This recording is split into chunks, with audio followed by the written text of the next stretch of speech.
Pro Skater 4 is one of the more popular Tony Hawk games. It got amazing reviews at the time, but does it still hold up? That depends how much you like bad acting. Let's take a look.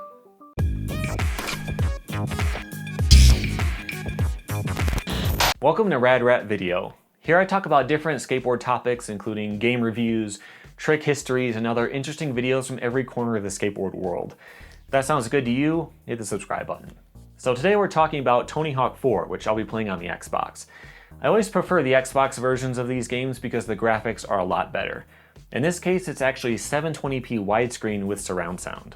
This game was a huge step in the series. The timer is gone, and it's all about big open levels that you have to find challenges in. The controls have been changed a bit in this entry. You can do spine transfers now, which is pretty cool. It doesn't work so well on the Xbox though. Since there are only the two triggers, you hit them both to do it, and you might spin a little bit if your timing isn't exact. Reverts are the same way. You can hit the black button to do reverts to avoid that, but it's hard to get used to. The PS2 plays a little bit better because of that, but I think the graphics upgrade of the Xbox is still worth it. Getting off your board isn't a thing until Underground, but I can see why they decided to add that in. In some of these levels, like the shipyard, they're just so dense with stuff, like little ankle-high rails and walls, that you find yourself getting stuck and wishing you could just walk over it. So on top of spine transfers, now the full double tap stuff is in place. Hit flip twice on a varial flip and it turns into a 360 flip, and it's the same with hard flips, inward heel flips, and varial heel flips. I never really liked how it felt, and I don't particularly like the sound effect either. And although on paper it's better to have more tricks, at this point you can just literally hit any combination of buttons and you'll do something. They aren't always animated right either. If you do a nollie double impossible, it switches directions in the air. And we should take a second to talk about the hard flips. I know most of you have seen my video about how Tony Hawk ruined hard flips, but if you haven't, the basic idea is that the Tony Hawk games animated hard flips wrong. So the normal hard flips, special tricks, all that kind of stuff. And a lot of kids learned tricks from these games and got the wrong impression. I always thought they finally fixed them in 4, but apparently I was wrong. Let me show you. So it's a little tough to tell because of the double tap animation thing. It will start out the regular animation, then jump to the double version, but let's watch it real slow. As it comes around, the heel side of the board comes up, finishing like a heel flip, the same as a laser flip does. But it's weird, the two tricks are animated separately even though it's the same motion. I don't know why this was so hard for them to get. But the fact that there are so many tricks really changes the gameplay from this point forward. It's more about getting somewhere or collecting something instead of doing skateboard tricks. Compare that to Pro Skater 1. To get a high score, you would have to mix things up and use all of your tricks, and they acted differently too, so you'd have to plan for the different amounts of airtime you'd need. Sure, it was never a sim, but at least it felt more like skateboarding. And speaking of tricks, Pro Skater 4 is the beginning of the really weird special tricks too. Kareem Campbell will dribble a basketball in a grind, Chad Muska teaches you a spray paint graffiti grind in the game. I know they just wanted a bunch of specials to brag about, but they kind of reached the limits of creativity here. Cash makes a comeback after being missing in Pro Skater 3. They changed all of the unlockables again. You collect cash, but stat points and special trick slots are unlocked as you finish goals. So what do you buy? Well, you can buy decks and special clothing items and stuff, but don't overdo it. You actually have to buy the last 2 levels, and that's going to cost you a few bucks. You can also buy videos, like clips of the Neversoft team skating. I always liked watching these. It seemed like such a cool place to work, and I can respect that so much of the team at least tried to learn how to skate. I also used to love these because it was a lot more relatable to me. I had only been skating a few years at this point, and seeing these guys struggle with the more basic stuff was pretty cool. Before, you would have to play through the game a bunch of times to unlock that kind of stuff. Now, probably because of the time it takes to get through the career, the focus is more on playing the game through once thoroughly. That said, they did include some perks for multiple playthroughs. Each pro has a special challenge based off of their career. As Kareem Campbell, I had to do tricks over a roof gap, for some reason.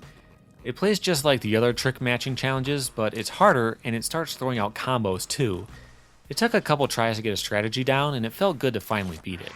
When you do beat it, you get the pro video and then extra pro challenges. It's the same kind of stuff, like skate letters, but harder and designed with full stats in mind. So let's talk about regular challenges. Pro Skater 4 adds in some story elements, which become a lot more important when Underground came out a year later. The downside to having this story stuff is the cutscenes and the acting. The lions have escaped from their cages! I wonder what idiot let them out. See if you can lure them back. Sometimes you have to restart a challenge if you didn't see the locations of the stuff you have to collect, and you have to sit through the stupid cutscene. It's annoying because there always has to be an excuse for everything. You have to collect stuff, but it has to be because something happened. There was a storm and everything blew away. Someone needs you to test something out for them. And the big downside is that you can only do one thing at a time. In earlier games, you could collect the spray cans and find the magic bum and the VB transfers all at once. It was easier to explore and try to figure things out as you go. But in the new game, you get 2 minutes per random thing you have to collect. You have to ollie the magic bum again in Kona, and you also have to find the loose pads and the waivers and all kinds of other stuff. And you get a new timer for each one. So the levels take forever. Look at the high scores. In the older games, you could work on collecting skate and just try to do a lot of tricks while you were at it. If you were good, you could get the high score, pro score, and 6 score while you were getting the letters. But in Tony Hawk 4, you have to find a person to challenge you to get a high score and then finish that. Then you have to find them again somewhere else in the level and get the pro score. Then repeat the whole process again for a 6 score. Suddenly, something you could do in the background in older games takes an extra 10 minutes. Another game from around the same time that handled this better is Aggressive Inline. It's set up in the same way, no level timers, big areas, characters who give you challenges, but the big difference is that this game very rarely uses timers at all. If you have to find or collect something, you just go do it. That means that you're more free to explore the level and find stuff on your own instead of specifically looking for it. I liked Pro Skater 4 a lot more until I played this and realized how it could have been. Now there are 16 goals and it goes up to 21 after you unlock the pro challenges. Wish you were able to pick them from the menu and jump to them, but that only works after you've manually found the person and talked to them. So you'll waste some time riding around the levels and looking for stuff to do. And you're going to end up doing the same stuff for a long time, like doing tricks that pop up on screen. Tricks are called out by kids, or ghosts in Alcatraz, or even birds at the zoo, but it doesn't make any difference how it plays. It's a fun enough challenge the first couple times, but you'll come to dread seeing it come up again. Some of the other goals are pretty lame too, like the luge racing. It just seems like they made a physics engine and then decided to do everything they could possibly do with it to pad out the playtime. Back when I paid full price for this game, I was happy for all this extra content. Now it just feels a little tedious. Like, there are a bunch of challenges where you have to just hold lip tricks. It's cool that they finally tried to give lip tricks a purpose in the series, but I wouldn't say it's any fun. They aren't all bad though. They added in combo letters, which you have to collect while doing a combo. They don't overuse it either, so it's pretty cool. Some of the other stuff can be fun too. And I like the way they handled the contests. They're just part of a normal level, but when you start one, you see that they set up ramps and stuff for the event. So it actually changes the level, which is cool. It makes more sense than having a special contest level in this new system. This stuff happens a lot for other events too. You'll open up a new area in the zoo, or a new ramp will appear for a certain event. It just makes the world feel more alive. And there are hidden challenges in the levels, like hitting baseballs in the Alcatraz level. You can also try to grind around the flagpole in the college and set a record. I like these little things. They didn't need to put these things in, and they aren't part of the career mode. They're just little bonus things that you can mess around with. Another great thing is the inclusion of a freestyle trick system. Tony Hawk 3 had a few freestyle tricks, but this is the first one that really lets you make combos and actually compete in a freestyle competition with Rodney Mullen. This had a huge effect on me and lots of other new freestylers at the time. There wasn't much info on the internet and magazines, and videos don't cover freestyle, so if you wanted to learn about different tricks and learn their names, this was the only way to do it. One weird thing though is this trick. It used to be called a no-handed 50-50, but the game calls it a truck stand. I don't know if Mullen came up with that new name or if the developers did. Maybe they thought it would be confused with 50-50 grinds, and a truck stand flip should be called a no-handed fan flip. Aside from that, it's all pretty accurate. They even used rail instead of primo. Pro Skater 4 also did one more really important thing. Made a huge difference to skateboarders everywhere around the world. It introduced millions to Muska Beats by my man Chad Muska. I wish I could play more, but I don't want to get sued. So do a search for Muska Beats and listen to some of this stuff. I don't know why, but I always liked his songs, even though I admit they probably weren't actually that good. But the whole soundtrack in this game is good. Pro Skater 2 has a famously great soundtrack, and I don't think 4 is better, but it's huge, and there's no doubt you'll find some new favorites in there. We should talk about the PlayStation 1 version. When I reviewed Pro Skater 3, I checked out the PS1 version of it, and I was surprised by how great it was. It's an excellent way to play the game, and it's worth checking out even now. So I was hoping that Pro Skater 4 would also be good, but it doesn't really survive the transition to this new format very well.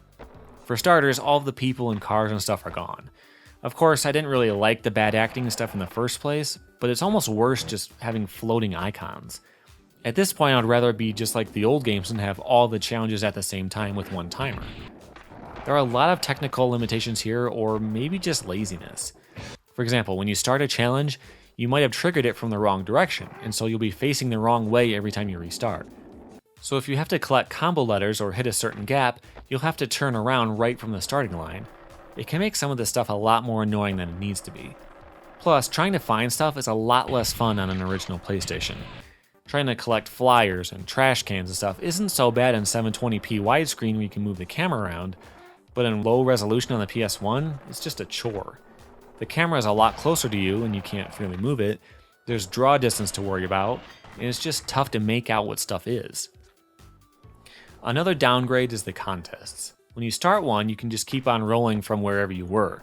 There are no special ramps to go to or anything. It might as well be another high score challenge. There are a couple more differences too. Instead of collecting cash, you collect stat points and songs for the soundtrack. They made Kona a night level, and they mixed around some of the other levels too.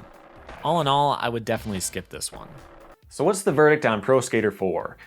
Going into it, I was expecting to love the game. And I haven't played it since it was new, but I had such good memories with it that I was sure it was going to be a classic.